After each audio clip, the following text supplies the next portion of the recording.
సమర్థించట్లేదు అన్నారు. ఎట్టి పరిస్థితుల్లో సమర్థించట్లేదు, సమర్థించట్లేదు అంటారు సార్. అధ్యక్ష సమర్థించట్లేదు అంటారు. ఒక్క నిమిషం. ఇప్పుడు సమర్థించట్లేదు అంటారు. ఎవరైతే ఆ రోజు అవమానించారో టికెట్ ఇచ్చారు కదా అధ్యక్ష, మళ్ళీ సమర్థిస్తాం కాదా అది? ఎవరైతే మా తల్లిని అవమానించారో వాళ్ళకి మళ్ళీ టికెట్ ఇచ్చారు, వాళ్ళు ఓడిపోయారు, అది డిఫరెంట్ స్టోరీ. బట్ టికెట్ ఇచ్చినప్పుడు సమర్థిస్తాం కాదా అధ్యక్ష? అది ఎట్లా మారుతారు అధ్యక్ష? ఎల్ఓపి గారు దయచేసి ఆలోచించమని కోరుతున్నా.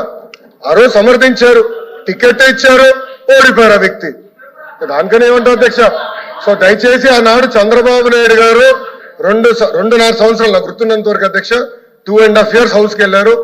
దాని తర్వాత ఎప్పుడైతే మా తల్లిని అవమానించారో అప్పుడే బయటకు వచ్చి వీడియోలు ఉన్నాయి, ఎవరేం చేస్తారో తెలుసు, రాష్ట్ర ప్రజలు ఆనాడు చూశారో, అన్ని బయట ఉన్నాయి అధ్యక్ష. మళ్ళీ ఎందుకు సమర్థిస్తారు రాకపోతే